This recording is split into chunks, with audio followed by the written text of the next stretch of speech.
2장 2절 말씀 한 절인데요.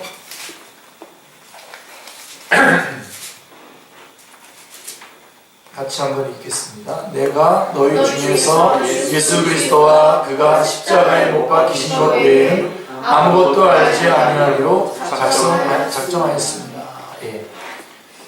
속죄 교리 중에 속죄 교리인데요. 교리 공부를 할 때에 그 제목 중에서 가장 중요한 제목이 바로 속죄 교리입니다. 자, 우리는 이제 성경 교리들을 우리 짬짬이 공부해 왔었는데, 공부하는 과정에서 우리는 위대한 속죄 교리와 대면해야 하는 시점에 이르렀습니다. 우리가 이 교리 공부가 뭔지, 왜 성경에서부터 쭉 해서 하나님 그리고 예수 그리스도, 그래서 예수 그리스도의 삼중직 중에서 이 속죄 교리는 예수님이 왕이시다라고 하는 것과, 그 다음에 또 예수님께서 예언자적인 역할을 하셨다라고 하는 것도 지나서 예수님께서 제사장적인 역할에 대해서 말씀을 하면서 바로 이 속죄교리가 나옵니다. 자, 우리는 사람이 하나님과 화해하는 유일한 길은 우리의 주님이시며 구세주이신 예수 그리스도 안에서 그를 통하는 것뿐임을 알게 되었으며, 먼저 예수 그리스도의 인격을 살펴봄으로써 그분의 사역에 대한 고찰을 시작했습니다. 성경이 기록한 바대로 예수 그리스도의 사역은 선지자, 제사장, 왕의 세 가지 역할로 나뉩니다. 우리는 선지자로서의 그리스도에 대해서 가르침을 살펴보았고, 그 다음에 이제 제사장으로서의 사역을 살펴보고 있는 중입니다. 우리는 주님이 히브리서 5장 1절로 5절에 분명하게 제시하고 있는 요구 조건들을 만족시킨다고 하는 사실을 알게 되었습니다. 제사장으로서요, 주님은 이 모든 요구 조건을 충족시키십니다. 그리고 우리는 제사장의 두 가지 기능들은 첫째가 예물과 제사를 드리는 것과, 그 다음에 또 하나가 중보의 역할임을 보았습니다. 자, 지난 강의를 마무리하면서 이 속죄교리 바로 앞에 27번에 지난 강의를 마무리하면서 우리는 하나님이 받으시는 예물과 제사를 드리신다고 말씀을 드렸습니다. 이 사실은 우리로 하여금 우리 주님이 위대한 대제사장으로서 바치시는 것이 무엇인지, 그 다음에 하나님께 무엇을 바치셨는지 살펴보지 않을 수 없게 만듭니다. 그래서 뭘 바치신 거지? 또 무엇을 바치신 거지? 이 문제를 고찰하면 그 즉시 속죄 교리에 직면하게 되는 것입니다. 속죄 교리는 예수님의 그 역할 중에서 제사장적인 역할, 그 안에서 속죄 교리가 전개되고 있는 것을 말씀해주고 있습니다. 속죄 교리는 주로 주 예수 그리스도의 죽으심과 관련되어 있습니다. 물론 속죄의 교리가 전적으로 죽으심과만 관련이 있는 것은 아니지만, 예수 그리스도의 죽으심과 관련이 되어 있습니다. 하지만 자, 지금으로서는 우리가 좀 범위를 좁혀서 주 예수 그리스도의 죽으심에 대한 성경의 가르침을 살펴보는 것을 주제로 삼겠습니다. 자, 먼저 중요한 질문은 우리 주님이 십자가에서 죽으셨을 때에 정확히 무슨 일이 일어났는가라고 하는 것입니다. 분명히 이것은 우리가 대면할 수 있는 가장 중요한 질문입니다. 예수님이 십자가에 죽으셨을 때 도대체 무슨 일이 일어났는가? 이거는 우리가 꼭 직면해야 되는 중요한 질문이죠. 자, 첫 번째로 신약 성경의 기자들은 십자가 사건에 큰 중요성을 부여합니다. 신약 성경이 이 진리를 두드러지게 강조하고 있다는 사실만으로도 이 질문이 중요함을 알 수가 있습니다. 신약 성경은 우리 주님이 십자가에서 돌아가신 사건을 직접적으로는 175번, 간접적으로는 더 많이 언급을 하셨습니다. 이 숫자 자체도 압도적이고 놀라운 일이며 신약 성경이 우리 주님의 죽으심에 얼마나 큰 중요성을 부여하는지 보여줍니다. 자, 이렇게 생각해 볼 수도 있습니다.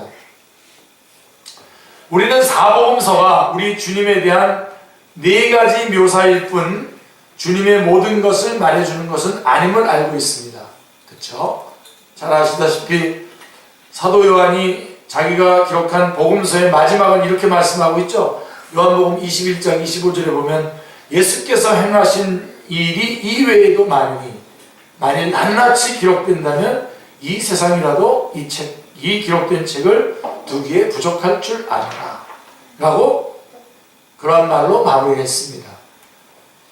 자, 복음서는 말하자면 견본, 샘플 혹은 책 또는 초상화라고 할 수 있습니다.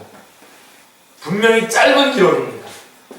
만약에 이 모든 기록을 남기려고 했다면 아마 아까 우리 요한복음 21장 25절이 말씀한 것처럼 이 세상이라도 이 기록된 것을 두기에 부족할 것이다 라고 말씀하고 있습니다. 복음서 하나하나가 비교적 짧은 책이지만 놀랍게도요 중요한 것이 뭐냐면 각각의 책은 3분의 1을 우리 주님의 죽으심에 할애하고 있다는 것입니다. 그래서 여러분 성경의 시간 개념은 라인 컨셉트가 아닙니다. 과거에서 현재로 미래로 해서 쭉 이렇게 가는 그런 컨셉이 아니라 fact oriented time 컨셉트입니다. 그러니까 사건이 있으면 시간이 있는 거고 사건이 없으면 시간이 없는 겁니다. 바로 그 원칙에 따라서 그 원칙대로 말한다면 예수 그리스도의 십자가 사건은 엄청난 사건인 것입니다. 이 속죄의 사건. 그래서 거의 3분의 1 이상씩 그 예수님의 죽음에 대해서 얘기하고 있는데 마가복음 같은 경우는 한 반, 그 다음에 마태복음 같은 경우는 3분의 1, 누가복음 같은 경우는 3분의 1보다 더 많이 5분의 7분의 4라고 할까요? 그 정도로 7분의 3이라고 해야 되나? 그런 정도로 4 정도 되는 그런 아주 그래서 마태복음의 정확히 3분의 1은 죽으심에 대한 기록이고 누가복음에서는 거의 4분의 1에 해당합니다. 마가복음과 요한복음의 경우는 3분의 1이 넘습니다. 제가 여기다 정확하게 그래서 거의 예수님의 십자가와 이 구속에 관한 말씀이 그 모든 것들을 그러니까 가장 핵심적인 내용인 거죠. 거의 다 그거에 대한 기록인 것입니다. 그러므로 전체적으로 하나님의 아들이 이 세상에 오셔서 행하시고 말씀하신 것에 할애된 지면 중에서 3분의 1이 그의 죽으심과 및 그 직접적인 원인이 된 사건들을 기록하는 데 사용되었다고 할 수 있습니다. 자, 이 사실의 의미는 분명합니다. 주님의 성육신과 생애와 가르침도 대단히 중요한 것이지만 이 모든 것보다도 주님이 십자가에서 죽으신 일이 훨씬 더 중요하다는 것을 복음서는 보여주고 있습니다. 십자가에서 죽으심을 대단히 주의 깊게 그리고 특별하게 살펴보아야 할 이유가 또 있습니다. 자, 다음과 같은 사실을 명심하십시오. 복음서의 기자들이 성령님의 인도와 지도 아래 복음서를 기록할 때에 그들은 자기들이 강조하는 십자가의 죽으심이 사도 바울이 고린도 성도들에게 상기시킨 것처럼 유대인에게는 꺼리끼는 것이요 헬라인에게는 미련한 것이라는 사실을 매우 잘 알고 있었습니다. 고린도전서 1장 23절에요. 그럼에도 불구하고 그들은 십자가상의 죽으심을 전면에 내세웠습니다. 이게 중요한 것이죠. 그죠? 자, 사도행전도 보세요. 자, 복음서 기자들이 그랬고 사도행전도 역시 주님의 죽으심을 동일하게 강조하고 있음을 알 수 있습니다. 사도 바울은 어디를 가든지 회당으로 들어가서 2가지 일을 했는데요. 그는 그리스도가 해를 받아야 할 것을 증명하고, 예수님의 십자가와 구속에 관한 말씀을 증명하고, 둘째로 내가 너희에게 전하는 이 예수가 곧 그리스도다라고 말씀했던 것입니다. 그 다음에 사도행전에 이어서 이제 서신서들도, 사복음서하고 사도행전을 우리가 역사서라고 그러죠. 그 다음에 선지서, 그 다음에 이제 서신서들은 경험서입니다. 경험서. 그래서 여러분 신약성경은 역사서가 5권, 경험서가 21권, 예언서가 1권 이렇게 되어 있죠. 그래서 27권으로 되어 있는데, 바로 이 서신서들에도, 이 서신서들은 이제 케이스워크거든요. 각각 교회 안에서 그런 어떤 상황들이 일어나고 그에 따른 그런 말씀들이 주어지고 그러는데, 자, 서신서들에도 동일한 사실이 분명히 나와 있습니다. 사도 바울은 고린도서 2장에서 우리가 아까 본문으로 읽었었던 내가 너희 중에서 예수 그리스도와 그의 십자가에 못 박히신 것 외에는 아무것도 알지 않기로 작정하였습니다. 말씀하고 있습니다. 그는 이 말을 계속해서 반복하는데요. 고린도서 15장 3절에도 보시면 내가 받은 것을 같이요. 내가 받은 것을 먼저 너희에게 전하였노니 이는 성경대로 그리스도께서 우리 죄를 위하여 죽으시고. 자, 비슷한 구절은 이 밖에도 많이 있습니다. 그 다음에 다른 저자들의 서신서에도, 그러니까 서신서는 이제 사도 바울이 쓴 서신서들이 있고, 그 다음에 공동서신이라고 해서 또 다른 그 저자들에 의해서 기록된 서신들이 있는데, 다른 저자의 서신서들에서도 같은 사실을 발견할 수 있습니다.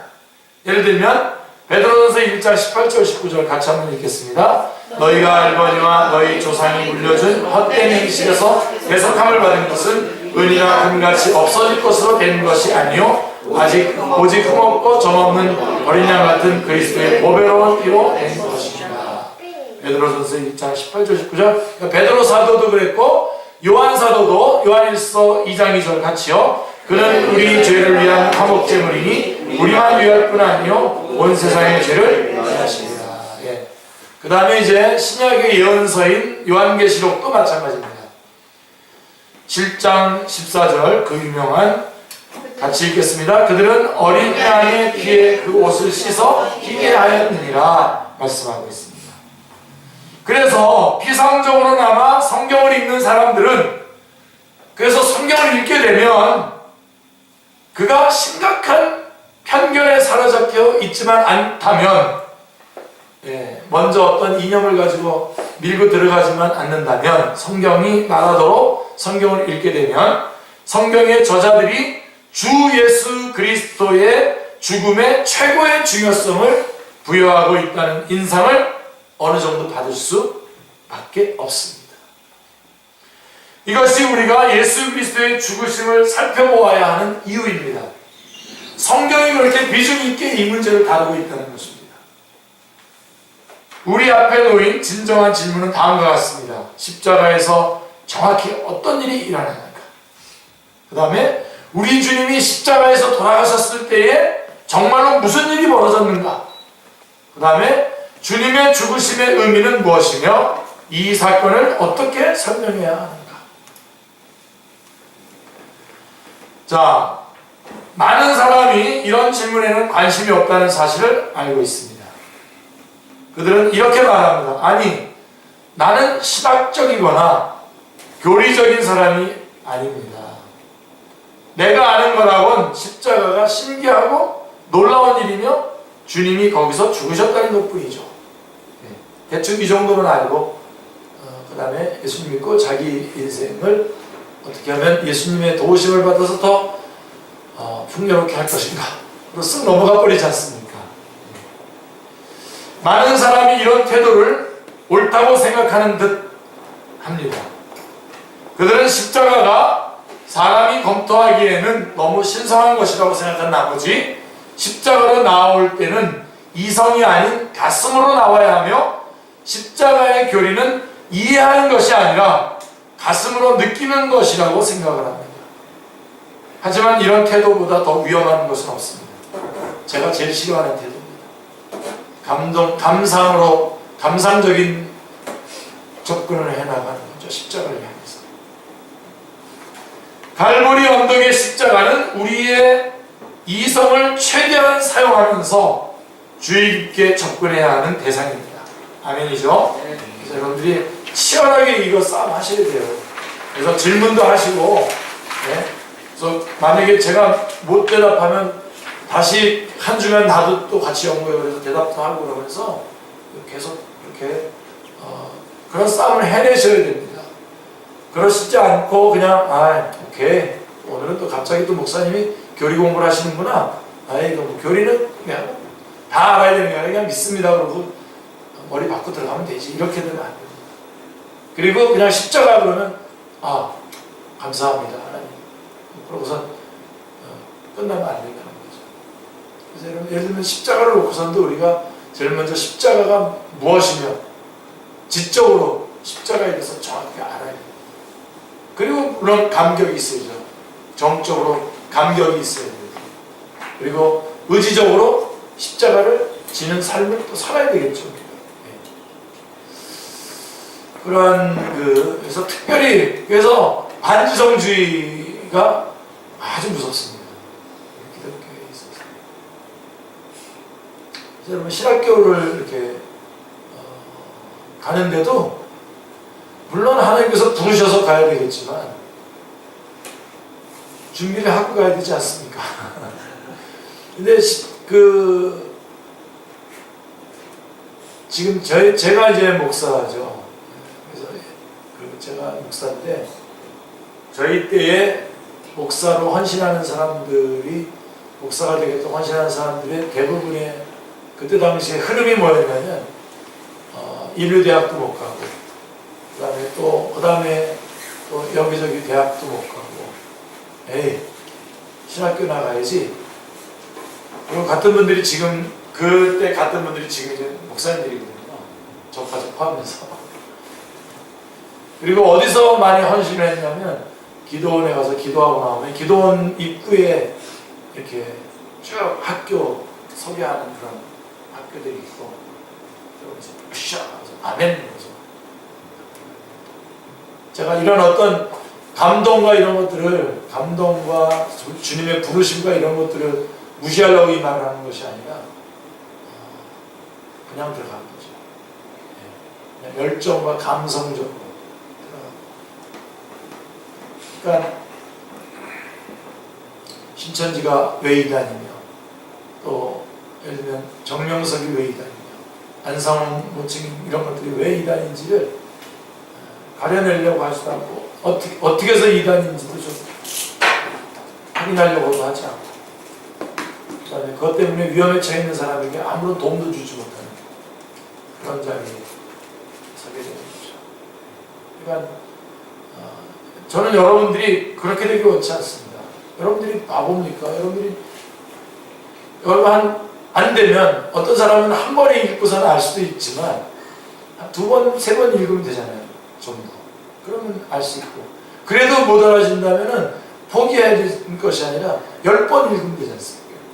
10번 읽으면 하나님께서 또 가르쳐 주시지 않겠습니까? 그 지적인 부분들. 그리고 요즘은 저 같은 경우는 제 스마트폰에다 대고서 이렇게 음성 해가지고서 영어로 읽으면요 스펠링 같은 거 자기가 알아서 촥 영어로 딱 찍어줍니다. 하여간 그런 싸움을 여러분들이 하셔야 됩니다. 그러니까 십자가 그러면 머리 팍 박고 근데 여러분 우리 한국 사람들이 그런 성향이 짙어요. 샤머니즘이라고 하는 배경을 깔고 있기 때문에 샤머니즘이라고 하는 것은 애니미스틱 월드뷰예요. 그래서 영의 세계를 그냥 무조건 인정하는 거예요. 정령무선적인 세계관인데 사실은 기독교랑 이 샤머니즘 이거가 이 부분에서 같아요. 그래서 많은 사람들이 이렇게 샤머니즘적인 배경에 있는 우리들이 이 기독교를 이렇게 받아들이는 그런 것이 유리했었습니다만은 근데 그게 또 오히려 또 나중에는 어렵게 만드는 겁니다. 안 물어보는 겁니다. 자, 성경 말씀 한번 찾아보십시오. 제가 이 성경은 또 고지해야 될 때는 꼭 항상 제가 고지하겠습니다. 고린도전서 11장 12장에서 고린도전서 12장 1절부터 보겠습니다. 자, 이것은 여러분에게 말해야 될 때는 분명히 또 찾아서 또 말하고 또 말하려고 하는 거예요. 이 부분에 우리가 자꾸만 넘어지거든요. 자, 12장 1절에 뭐라고 되어 있냐면, 형제들아, 신령한 것에 대하여 나는 너희가 알지 못하기를 원치 않아요. 이중부정을 하면서 강한 긍정을 얘기하는 거예요. 그렇죠? 너희가 꼭 알아야 된다. 너희도 알거니와 너희가 이방인으로 있을 때에 말 못하는 우상에게로 끄는 그대로 끌려가는 거예요. 자, 바로 이게 우리 같은 그런 샤머니즘적인 그런 배경을 가지고 있는 사람들이, 자, 왜 북어대가리 올려놓고 이렇게 제사를 드리고 그러냐 그랬을 때 물어보잖아요. 미국 애들이나 이런 애들은 저거 왜 저래요? 그러면 아빠나 식구들이 because 그러고서 대답을 해주잖아요. 근데 우리 같은 경우는 물어보면 어떻게 되죠? 해. 그러고 사실은 자기도 몰라요. 대답도 못 해줘요. 아, 왜 북어대가리가 저 통통한 텀이 뭐 이런 좋은 거 생선 올려놓고 하지. 근데 그런 거에서 물어보면 안 된다고 생각합니다. 그런 부분들. 그래서 여기 보서 하고 이렇게 끌려가면 안 되고, 신령한 문제에 관해서는 정확하게 저게 뭐지, 저게 뭐 정확하게 판단을 하라는 겁니다. 여러분들이 저 말고도 여기저기에서 여러분들이 이렇게 가리키는 선생이 있을 텐데, 저까지 포함해가지고 여러분들이 이런 것들을 점검하셔야 돼요. 저걸 바르게 말하는 거예요, 지금? 성경에서 벗어나는 거 아니야? 분별해야 돼요. 그 다음에 요한 1서로 한번 가보세요.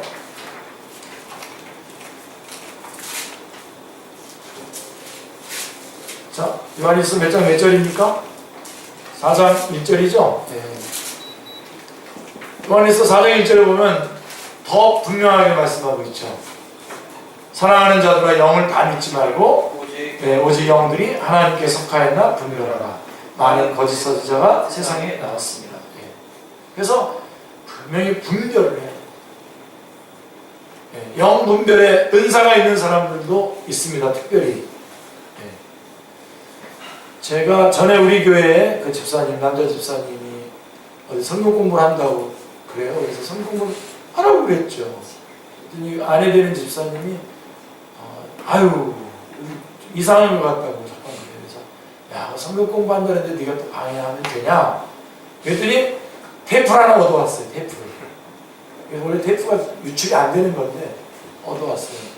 그래서 테이프 가져왔는데 제가 그거 들을 시간이 어디 있습니까? 저한테 들으라고 줬는데, 근데 어느 날 신방을 가게 됐는데 그 집사님이랑 같이 갔는데 그 테이프 들어보셨어요? 그러는 거예요. 근데 안 들었어요. 근데 그래서 거기서 이제 차에서 탁 꼈는데 딱 10초 들었나? 이다이더라고요. 딱 10초 들었네. 그러니까 제가 영분별의 은사가 있다고 지금 말하는 겁니다.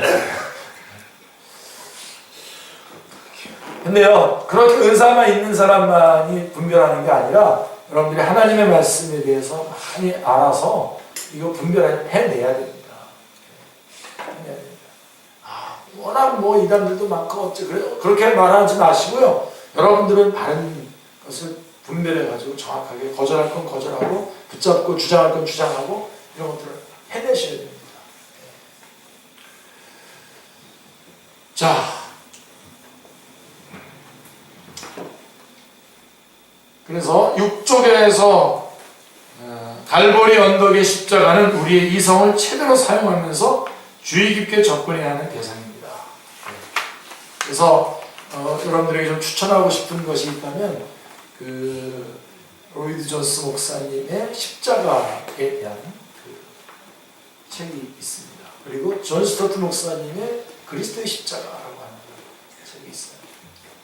둘 다가 존 스토트 목사님 거는 대작이고요. 대작으로 되어 있고, 그 다음에 십자가에 대해서 로이드 존스 목사님이 쓴 거는 그분이 하신 몇 편의 십자가에 관련된 설교들을 모아놓은 겁니다. 이런 것도 좀 읽어내시면서 항상 누가 물어보면 대답해 줄 수 있어야 됩니다. 자, 왜 그러냐면 지금 한번 보세요. 우리가 오늘도 이 공부하는데 보면은 그게 그렇게 간단한 이야기가 아니에요. 자, 왜 우리가 이렇게 주의 깊게 접근해야 되냐? 왜 왜 그렇습니까? 십자가는 중심이기 때문입니다. 우리 영혼의 원수이자 대적이 이 특별한 진리를 모호하게 하고 혼동시키기 위해서 노심초사하고 있기 때문입니다. 여러 방면에서 이것을 무력화시키기 위한 사탄의 아주 전방위적인 그 공격이 있기 때문에 그렇습니다. 교회사에는 이 사실이 끝없이 기록되어 있습니다. 교리에 관심이 없는 사람들은 자기들에게 필요한 것은 십자가 앞에 무릎을 꿇는 것일 뿐 그 의미에는 관심이 없다고 말합니다. 하지만 그런 일은 불가능합니다. 의미에 관심 없이 어떻게 십자가 앞에 무릎을 꿇을 수가 있겠습니까? 모든 사람은 십자가에 대해 나름대로 견해를 가지고 있습니다. 우리가 예수 그리스도를 믿고 십자가를 바라보는 사람이라고 말할 때는 자신이 무엇을 믿는지 자문해 보아야 합니다. 사람들이 각자 가지고 있는 해석이 틀렸을 경우의 위험성은 정말 끔찍합니다. 그렇기 때문에 우리는 진리가 무엇인지 검토하고, 아멘, 예? 우리가 십자가에서 벌어진 사건에 대해 성경적인 이해를 가지고 있는지 확인해야 됩니다. 이 두 가지. 이것을 강조하는 이유는 너무 많은 사람이 무엇을 믿느냐는 그리 중요하지 않으며 사람들이 십자가에 대해 이야기하는 한 교리적인 정의 따위는 문제될 것이 없다고 말하는 경향을 보이기 때문입니다. 복음주의자들 가운데서도 이런 모습을 보게 된다는 사실은 정말로 놀라운 일이 아닐 수 없습니다. 저의 중학교 때 저랑 같이 축구 운동 선수를 한 친구인데 지금 저랑 같이 50대 대표하는 그 팀에서 같이 있는데 어저께 물어보더라고요. 나는 참 기독교 참 좋은 것 같은데 예수님 너무 편협하지 않는, 어떻게 믿는 사람만 구원을 주고 아닌 사람은 안 주는. 그러니까 근데 제가 이 사람한테 뭐라고 대답을 해주겠습니까? 그렇게 볼 수도 있겠네. 그러면서 나는 이해가 되는데 지금 설명을 잘 못해. 하나님의 공의, 하나님의 사랑만 얘기하는 거잖아요. 그 사람은 하나님의 공의 하나님이라고 하는 것을 놓치는 거죠. 근데 이런 것들이 여러분 그냥 믿어 이렇게 말할 수 있으면 그런 사람들한테 잘 설명을 해야죠. 설명을 해줘야 됩니다. 그리고 그러려면 이러한 그 양상들에 대해서도 잘 알아야 되는데 하여간 만만치 않습니다. 자, 여러분 복음주의자들 가운데서도 이런 모습을 보게 된다는 사실은 정말로 놀라운 일이 아닐 수 없는데 십자가의 기록에 자신의 철학적 사상과 공상을 덮어 씌우는 사람들이 얼마나 많은지 모릅니다. 슬그머니 이런 것들을 집어넣는 거죠. 이해를 시킨다고 그러면서 설명한다고 그러면서 슬그머니 이런 것들을 집어넣어서 설명을 해가지고 사실은 다른 얘기를 하는 거죠. 자, 못 알아듣더라도 정확하게 대답을 해줘야 됩니다. 성령님이 역사하셔서 받아들일 수 있도록. 어떤 사람이 언제나 십자가에 대해서 이야기한다고 해서 심지어 강단이나 자기 교회 어딘가에 십자가를 걸어놓았다고 해서 그가 십자가에 대한 다른 교리를 가지고 있으리라고 짐작하는 것은 대단히 위험한 일입니다.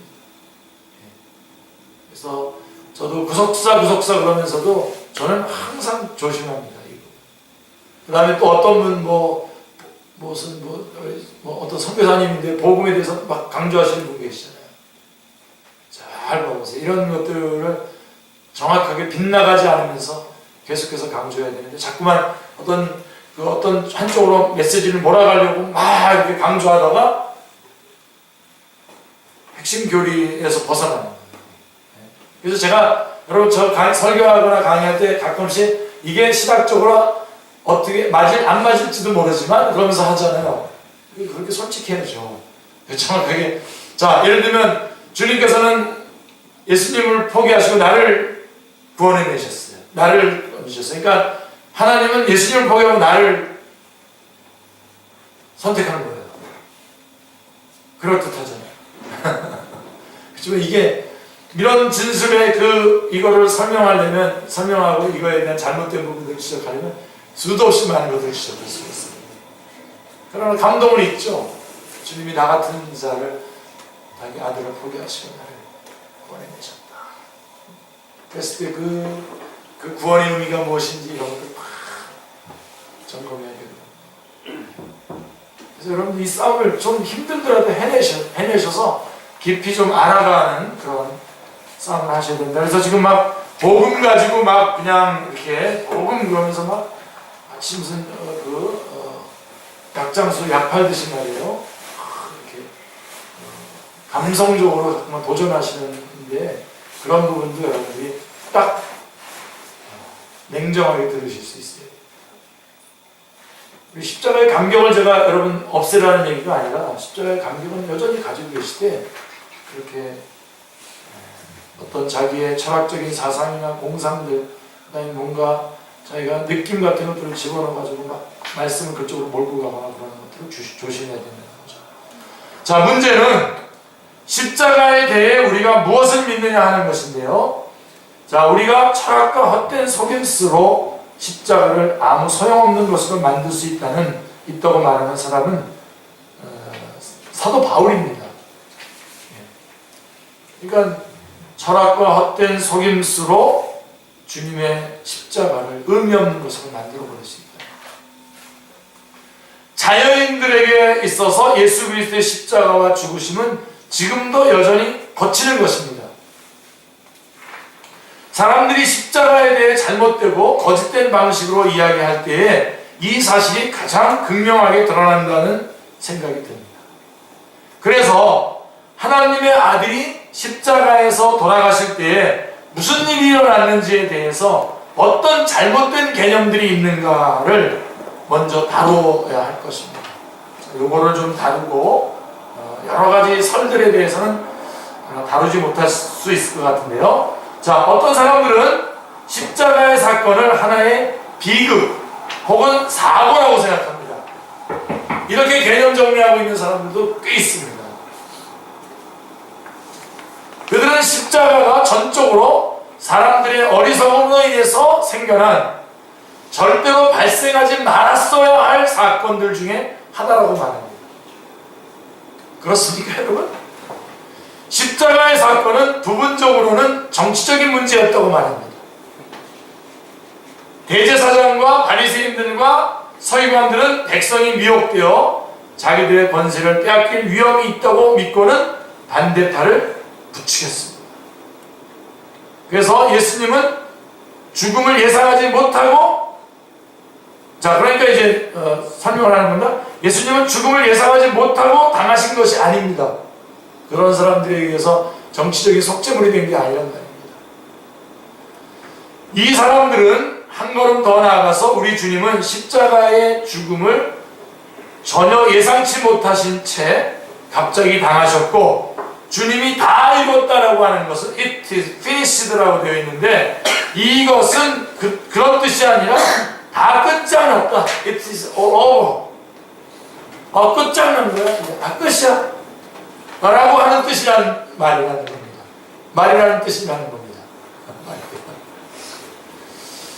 자, 주님의 삶은 실패로 끝났습니다. 그들의 말로는 주님은 사람들에게 자기를 따라 경건한 삶을 살도록 설득하였으나 사람들은 들으려하지 않았다는 것입니다. 겨우 33살의 젊은 교사가 예기치 못한 죽음을 당하다니 얼마나 큰 비극인가. 특히 자신에게 얼마나 안 된 일인가. 성경의 설명과 이처럼 동떨어진 말에 대해 굳이 논박을 할 필요는 거의 없습니다. 말도 안 되죠, 그죠? 우리 주님은 십자가에 대해 말씀하셨으며 자기 제자들을 준비시키셨습니다.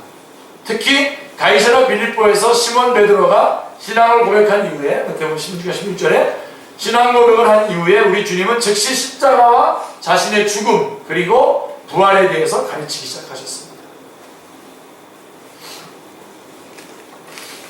찬바람이 좀 들어오는 것 같습니다. 자, 베드로가 이해하지 못하고 반대했지만 십자가 지면 안 된다고 했죠, 그죠? 반대했지만 주님은 그들을 가르치기 시작하셨습니다. 그래서 마태복음 16장 13절부터 23절에 쭉 가르치셨고, 이 반석, 이 돌 위에 내 교회를 세우겠다고 하는 그런 내용들이 쭉 나옵니다. 다른 곳에서도요, 주님은 마태복음 20장 28절에 보시면 인자가 온 것은 섬김을 받으려 함이 아니라 도리어 섬기려 하고 자기 목숨을 많은 사람의 대성물로 주려 함이라 라고 말씀하셨습니다. 자, 이것은 주님이 이 세상에 오셔서 죽으신 이유에 대한 명백한 진술입니다. 특별히 요한복음을 읽어보고 때라고 하는 말에 주목해 보십시오. 우리 주님은 반복해서 앞으로 다가올 어떤 때, 즉 자신이 세상에 오실 이유인 어떤 때에 대해서 말씀하셨습니다. 갑자기 정치적으로 몰려가지고 죽은 게 아니라 이렇게 그때는 곧 임할 주님의 죽으심의 때였습니다. 이를 통해서 주님은 최종적인 영광을 얻으실 것이었습니다. 자, 변화산에 나타난 모세와 엘리야는 예수께서 예루살렘에서 별세하실 것이라고 하는 기록과 가지 말라고 경고하는 제자들에게 선지자가 예루살렘 밖에서는 죽는 법이 없느니라 라고 말씀하신 기록도 있지 않습니까? 주님은 자신이 곧 죽게 될 것을 아셨습니다. 예수님이 죽음을 예상치 못하고 당하신 것이라는 이론은 너무나 터무니없는 것입니다.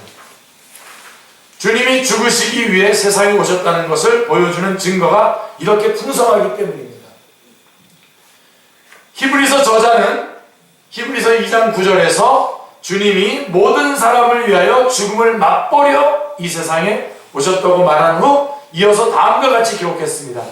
자녀들은 혈과 육에 속하였음에 그도 또한 같은 모양으로 혈과 육을 함께 지니심은 죽음을 통하여 죽음의 세력을 잡은 자 곧 마귀를 멸하시며 또 부활하신 주님은 혼란에 빠져있는 제자들에게 성경을 읽어보라고 말씀하시면서 주님께 일어난 모든 일은 예언된 것이었으며 주님은 하나님이 이미 약속하신 일을 이루기 위해서 오셨다라고 하는 것을 알게 될 것이라고 가르쳐 주셨습니다. 누가복음 24장 13절부터 35절. 사도들의 기록을 읽어보면 그들도 정확히 사도행전을 말하는 거죠. 그들도 정확히 같은 이야기를 하고 있다는 것을 알 수 있습니다. 사도 베드로는 오순절날 설교에서 예수 그리스도의 죽음이 우연이었다고 말하지 않습니다. 자, 2장 23절 같이요. 그가 하나님께서 정하신 뜻과 미리 아신 대로 내어준 바 되었거늘 너희가 법없는 자들의 손을 빌려 못 박아 죽였으나. 그러니까 하나님께서 정하시고 미리 그래서 그 정하신 뜻과 미리 아신 대로 내어준 바 된 것인데 그들이 법없는 자들의 손을 빌려서 못 박아 죽였다는 거예요. 그러니까 그들의 죄는 여전히 그들의 죄로 있는 거예요. 주님은 오신 대로 약속하신 대로 그렇게 하셨지만 그들은 그들대로 그거에 대한 대가를 지불해야 됩니다. 그리고 그의 첫 번째 서신에서도 그 메시지를 반복했는데요. 사도 베드로는 이 일이 영원 전부터 계획된 것이었으며 이제 문자 그대로 이루어져서 전파되고 선포되고 있다고 말합니다. 베드로전서 1장 20절에요. 이와 관련해서 대단히 흥미로운 점 한 가지를 말씀드리겠습니다. 자, 마태복음에는 대단히 중요한 내용이 기록되어 있죠. 자, 여러분들이 이거 잘 따라오셔야 흥미가 있습니다. 마태복음 26장 1절로 5절인데요. 그 중에서도 5절이 이 문제를 단번에 해결해 주는데요. 5절에서 명절이라고 하는 말을 흠정역 성경은 킹 제임스 버전, 제임스 왕이 영국의 제임스 왕이 번역을 하라고 그래가지고 영어로 번역을 한 책이라서 굉장히 권위가 있고 또 정통하게 여기는 버전입니다. 우리나라에서는 또 뭐 이것만 킹 제임스 버전만 맞는다고 이렇게 또 오버하는 사람들이 좀 있어가지고 그 사람들도 또 이단으로 또 이렇게 적어냈습니다만은 저는 킹 제임스 버전 성경 아닌 거로 저는 구원받았거든요. 근데 꼭 킹제임스 버전으로만 해야 된다. 물론 좋은 번역이고 좋은 그것은 사실입니다. 근데 하여간 그 얘기를 하려고 하는 것이 아니라, 자, 명절을 함정역 성경에서는 명절날로 번역했지만 여기서 날이라고 하는 말을 삭제해야 하는 것입니다. 제가 이쪽에는 전문가가 아니지만 그대로 우리 로이드 존스 목사님께서 말씀하신 대로 그대로 전달하는 겁니다. 관원들은 밀란이 날까 하여 명절 기간에는 하지 말자고 했습니다. 그러니까 예수님을 십자가에 못 박아 죽이는 것은 이 명절 기간 동안에는, 명절 날이 아니라 명절 기간 동안에는 하지 말자. 이런 의미의 말씀인데, 명절 날이라고 함으로써 이것이 이제 혼동을 가져오게 된 거죠. 자, 보세요. 자, 이 말을 한 시점은 오늘날 성주간이라고 하는 화요일 날 이 말을 했어요. 화요일 날.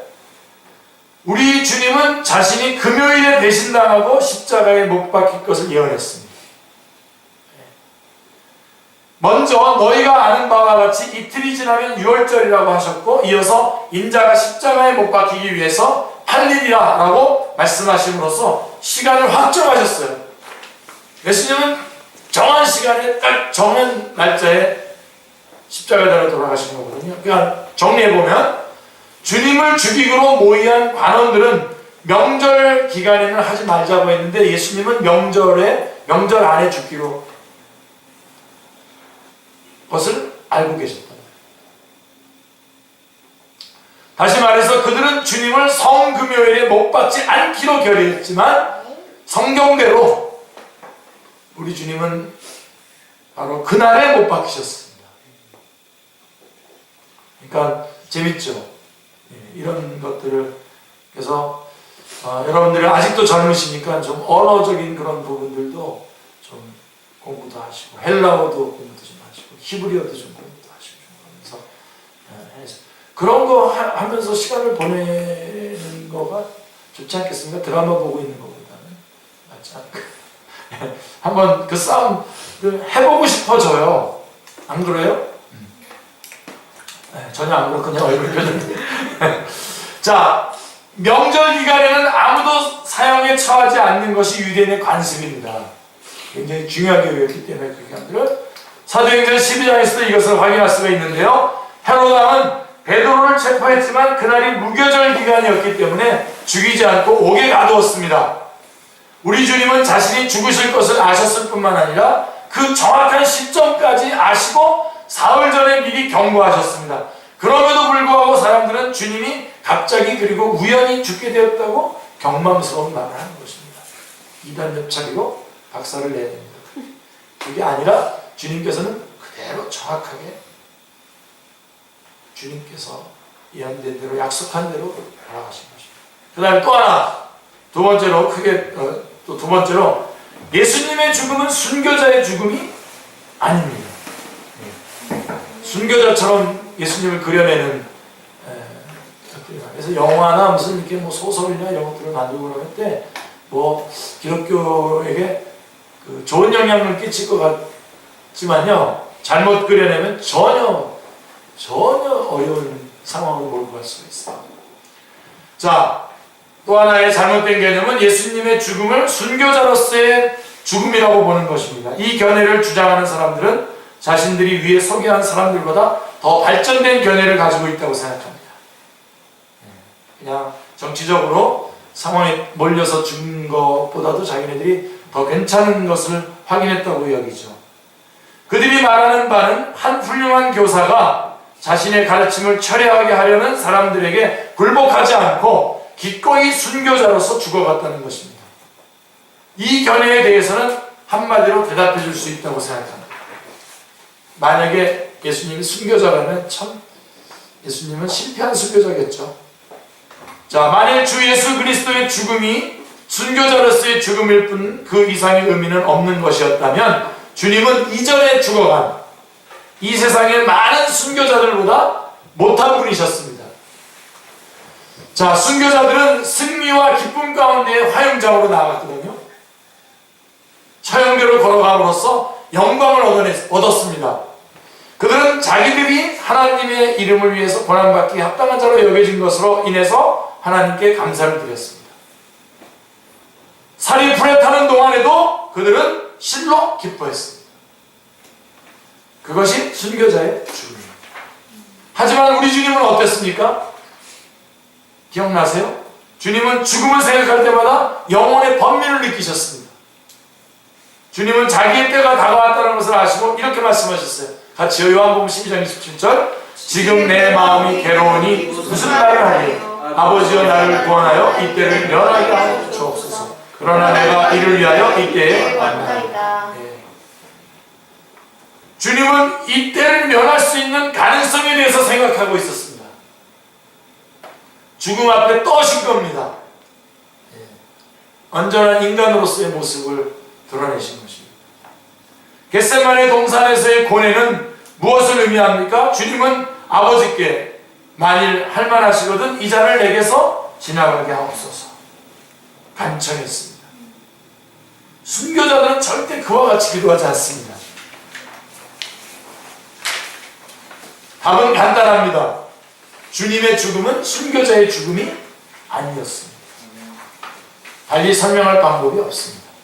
주님의 죽음은 독특한 것이었으며 모든 의미에서 지금까지 있었던 그리고 앞으로 있을 수 있는 어떤 순교자의 죽음보다도 위대한 죽음이었습니다. 그것은 한 가지 방법으로만 적절하게 설명할 수 있는 유일무이한 죽음이었습니다. 자, 주님의 죽음은 우연도 아니고요. 그 다음에 순교자의 죽음도 아니었습니다. 그 죽음은 일어나도 그만, 일어나지 않아도 그만인 그런 사건이 아니었습니다. 신약 성경은 이 사건이 사람의 구원의 필수적인 것이었음을 분명하게 밝히고 있습니다. 하지만 이렇게 말하는 것만으로는 충분하지 않습니다. 왜 사람을 구원하는데 주님의 죽음이 반드시 필요했습니까? 바로 이 질문에 대해 교회의 긴 역사 동안 다양한 설명이 제시되었고 지금도 제시되고 있습니다. 예를 들어서 예수 그리스도의 죽음은 우리의 구원을 위한 것이지만 그 죽음은 우리 구원의 일부일 뿐이라고 가르치는 사람들이 있습니다. 잘못된 거죠. 이 견해를 주장하는 사람들의 설명은 대단히 비성경적입니다. 그래서 다시 한번 이런 잘못된 설명 중 몇 가지를 살펴보고 나서 올바른 설명으로 넘어갈 것을 권하는 바입니다. 이 점을 분명히 해두고 싶습니다. 저는 우리 주님이 십자가에서 죽으신 사건의 의미를 완벽하게 이해할 수 있다는 어리석은 주장을 하려는 것이 아닙니다. 그런 일은 불가능합니다. 하지만 성경 자체에 이 사건에 대한 설명이 제시되어 있으며 그 설명을 굳게 믿어야 한다는 사실만큼은 말씀드릴 수 있는 것입니다. 성경이 진술하고 있는 부분에 대해서는 우리는 분명하게 알고 주장하고 확인하고 적용해야 됩니다. 또한 누군가 우리 주님의 죽음에 대해서 어떤 견해를 내놓았을 때에 저로서는 성경이 알려주는 바가 무엇인지를 근거로 이 견해를 시험해보지 않을 수 없습니다. 아까 말씀드렸던 성경 기절이 바로 그 근거입니다. 영이 하나님께 속하였나? 시험하여보라. 우리는 언제나 계시가 인도하는 지점까지만 나가야 된다. 아주 중요한 진술입니다. 다시 한번 교리 공부에 있어서 아주 핵심을 얘기했죠. 우리는 언제나 계시가 인도하는 지점까지만 나가야 됩니다. 안 나가도 안 되고 지나쳐도 안 됩니다. 계시된 것 이상으로 넘어가려는 시도는 결코 하지 말아야 합니다. 그러면 지난 수세기에 걸쳐서 그리고 지금도 계속해서 제기되고 있는 우리 주님의 죽음에 대한 잘못된 이론 몇 가지를 살펴보겠습니다. 역사적인 순서대로 다루겠습니다. 시간 되는 대로까지만 하겠습니다. 이걸 뭐 다 설명하는 것이 중요한 건 아니니까요. 자, 먼저 속전설. 이것은 잘못된 이론입니다. 초기 그리스도인 중 일부는 우리 주님이 십자가에서 죽으실 때에 마귀에게 공물을 바치고 있었다고 가르쳤습니다. 그러니까 이 속전설이에요. 마귀에게 그 공물을 바쳤다. 마귀에게 대가를 지불하고 우리를 구속했다. 우리를 구원했다라고 하는 것이죠. 포로잡힌 사람들을 해방시키기 위해서 마귀에게 속전을 지불하고 계셨다는 것입니다. 어디가 틀린 겁니까, 여러분? 예, 마귀에게 드리는 게 아니죠, 그죠? 예. 그렇죠, 하나님. 왜? 하나님의 공의 때문에 그렇습니다.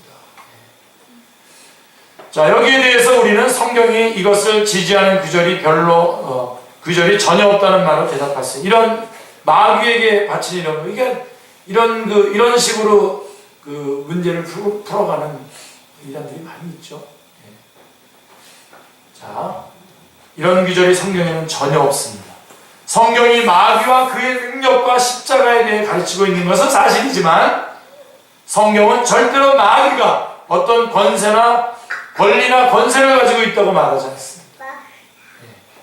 마귀는 찬탈자일 뿐 아무런 권리도 없습니다. 우리 주님은 마귀를 전혀 인정하지 않으셨습니다. 그러므로 우리는 이 이론을 완전히 거부해야 됩니다. 속전설, 런썸 티오리. 그 다음에 만족설, 픽션 티오리. 11세기 말엽에 캔터베리 대주교인 안셀무스. 그런데 아마 아까 같이 여러분들이 뭔가를 좀 더 연구하고 싶어서 이렇게 찾기 시작한다면 안셀무스에 대해서 여러분들이 한번은 점검해 볼 수 있는 시간이 오게 될 텐데, 캔터베리 11세기 말엽에 캔터베리 대주교였던 안셀무스가 잘못된 가르침으로 전파했어요. 만족설. 그것은 아까도 우리가 좀 다뤘는데 잠깐 얘기했는데, 그것은 속죄 혹은 우리 주님의 죽음에 대한 거짓 교리를 체계화하려고 했던 첫 번째 시도였습니다. 안셀무스의 이론은 만족설 혹은 상거래설이라고 부르기도 합니다. 이 이론은 사람이 죄를 범했을 때에 하나님의 명예, 하나님의 공의가 아니면 주목하시기 바랍니다. 하나님의 명예가 손상되었다고 말합니다. 그래서 하나님의 명예만을 생각하는 거예요. 안셀무스의 견해에 따르면 죄는 하나님을 모욕한 것이기 때문에 사람이 해방되고 죄사함을 받기 위해서는 하나님의 명예가 어떻게든 회복되어야 한다는 것입니다. 하지만 사람들은 하나님께 죄를 범했기 때문에 이 일을 할 수가 없다는 것입니다. 하나님은 사람을 심판하시든지 아니면 용서하시든지 둘 중 한 가지 방법으로 반응하실 수 있었다는 것입니다. 하지만 안셀무스의 말에 따르면 하나님의 명예가 만족되기까지는 하나님은 사람을 용서하실 수 없다는 것입니다. 그래서 우리 주님이 오셔서 하나님의 명예를 보상하셨다는 것이 안셀무스의 가르침입니다. 상거래설, 이 만족설이라고 하는 거죠. 안셀무스는 그리스도가 자신의 죽음으로 하나님의 명예를 보상했다고 말했습니다. 주님은 죄가 없으셨으며 죽으실 필요가 없었지만 죽음으로써 하나님께 무한한 영광을 돌리셨고, 하나님을 섬기기 위해 주님은 십자가의 죽음까지 경험하셨으며 그럼으로써 필요한 것 이상의 행위를